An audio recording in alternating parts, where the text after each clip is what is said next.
All right, the Trump card. You say, what is the Trump card? I have been zeroing in on this for quite some time, and I have been watching very closely this tepid relationship between the movement, which was Bernie Sanders, and Joe Biden, which is the establishment, which is still being fought for right now between the Obamaites and the Clinton cartel. But Mira Tzur joins us right now. She's executive producer of the documentary, The Trump Card, and author of Anonymously Famous. And The Trump Card, as you know, is Dinesh D'Souza's documentary targeting Joe Biden and Bernie Sanders and the Democratic Party. Now, Mira, I think that Joe Biden had a terrible moment in the debate when he said, this is my party now, and I'm not for the Green New Deal. I think that broke up his relationship with the Bernie wing of the party. Okay, so let's start with the fact that I just want to change a few of your statements. I'm not the executive producer of The Trump Card. Actually, Cloudburst Entertainment is. I'm sorry about that. But I am hosting an event for The Trump Card on Thursday, and I'm super excited about that because Dinesh D'Souza has done another film, Infidel, which is in theaters right now and is impeccable. Obviously, I don't want to talk politics, but I do want to say that I mean, the debate is what it is. I think I'm not going to take a side right now, or I mean, I have a lot to say, but I really am here, John, to talk about my book and other things. And okay, well, you're the author of I'll answer, but I'm supportive. Yeah. So. Okay, you're the author of Anonymously Famous. Okay, and tell us a little bit about what readers will read about in Anonymously Famous. Okay, so this book really came about a couple years ago that I stopped putting ideas together. I've been in this business of commercial print lifestyle modeling many years, and it always been there for me, but I never really paid attention. You know, it's one of those things that you go along life and you do other things, but then you look around or you look backward at your shadow and you're like, wow, this has been here for me forever, and I don't really have to kind of stop to give it full attention. I can give it part-time or full-time.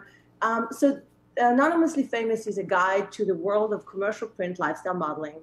It really is talking to the 99% population, not the 1% genetic freak of nature, like the supermodel, fashion model. I'm actually talking to anyone that want to pursue this business and industry, and pretty much inspire that we are a model of example at any given age. So 20 years of experience is far greater than 20 years of age, and if you're at like Carmen de Lofis and Iris Apfel and Maya Mosk and all those wonderful ladies that are in their like 80s, 90s, you can model forever. So it's an inspirational book, more into looking inside beauty versus outer. And yeah. Understood. So let me ask you this. You said you have 20 years of modeling experience. What did you start modeling when you were 5?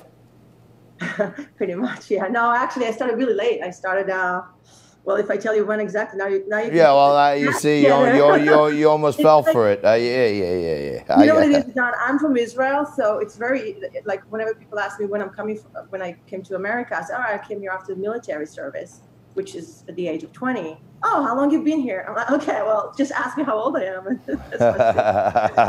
And I was just talking to some young people about this the other day that, correct me if I'm wrong, but every person in Israel has to do 1 or 2 years in the military before they can go on to a career, right? Yes, actually, girls 2 years and guys 3 years, and it's mandatory. Got it. You can get away with it if you're religious, if you're anorexic, if you have some mental or physical difficulties, but other than that, it's mandatory.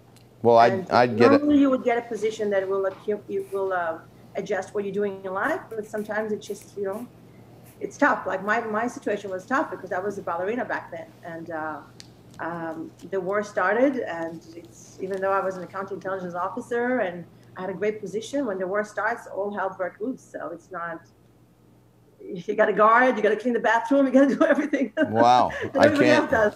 I can't imagine. The guys in your squad must have been thrilled. So you talk about, the book, Anonymously Famous, and there's lots and lots of young people, either their parents push them towards modeling, or they think they can do it, they want to do it. And most of the modeling books out there, they talk to like the 0.01% of people that actually make it to supermodel status. And your book kind of breaks it down to, hey, you may not be on the catwalk and you may not get to there, but there are still so many great and beautiful things about you. So this is getting people through, whether they're trying, setting their expectations properly, and giving them, other reasons to love themselves, right? Yes, actually, I wouldn't even suggest going the other route because, I mean, it's nice if you make it. I mean, the few people that do make it, it's still from 16 to 25 maximum. I mean, it's just something that is, it's hard to attain, but I see a lot more opportunity and longevity in being a commercial model and actually gearing into the Fortune 500 companies. Most of my work is with pharmaceutical companies, hotels, resorts, banks. I've done all of these accounts, and they're very lucrative. Of course, if you join the union, it's a different game. It's more normal people. It's something that goes with me, not away from me. So as I get older, I just need to utilize what's my lifestyle, and the most important thing really is 4 different pillars, which is kind of finding who you are, finding your niche, knowing your ethnicities. We all have 4 different, most of the time, four different origins. So you want to know what's your ethnic background, your age range. I mean, nobody ever asks you for your age, but they'll ask you for your age range, which is usually like a 7 to 10 years window. Sorry. Sorry. And then, of course, digging into your talents. What is your bag of tricks? I mean, the more you have, the better you are to get the audition and to book the job. Well, being you opened that door for me, what was in your bag of tricks that made you so successful at this? Well, success is relative, but thank you. I think really, okay, so I started as a dancer, for sure. I was a ballerina. I was dancing in Bacheva Dance Company, and then I moved to America to do off-Broadway and Broadway and spectacular shows, and then I ended up in Monaco performing to Prince Albert in the theater, and then the variety. So basically, my dancing was really impeccable. That brought me to fitness modeling. My first contract was with Everlast. I was a fitness model for 7 years, and then I said, I'm not a model, I'm just a fitness model. And then all of a sudden I got married. Not all of a sudden, but I got married, I had my son, and then, okay, I'm doing mommy and me modeling. Okay, I'm still not a model. I just kind of, got into that. And then the next thing is, you start doing high-tech companies and banks and resorts. Oh, wow, I'm doing it. Okay. And it's wonderful. It's just that doesn't mean that I haven't pursued other things. But I think the fact that it's always there, it's very comforting and inspiring to anyone getting in. Also, I'd like to talk about the fact that what's in that business, because it's not only about commercial print. It's really, for example, I do a lot of consultations with different individuals that want to either go into fitting. There's a fit modeling, which you work with designers and get all the lines out there for the year. And then you have petite modeling and mature modeling and fit as far as food, and just kids, modeling for kids. So there's all kinds of different categories. Then you go into voiceover and animation, and there's just many different options. So why shying away from it if you're not Giselle or Gigi Hadid or anyone that, All right.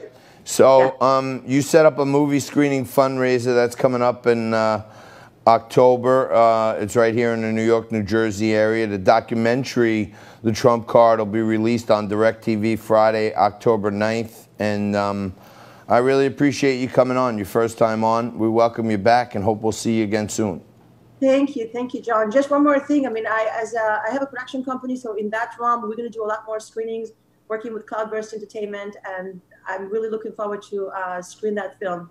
That will give another wider picture for everyone. Come back and see us again. We look forward to great successes, and we'll talk to you soon. Mira Tzur from the Trump Card and author of Anonymously Famous. That book should be my life story. Anonymously Famous. We'll take a quick break, and we'll have more Liquid Lunch for you right after this.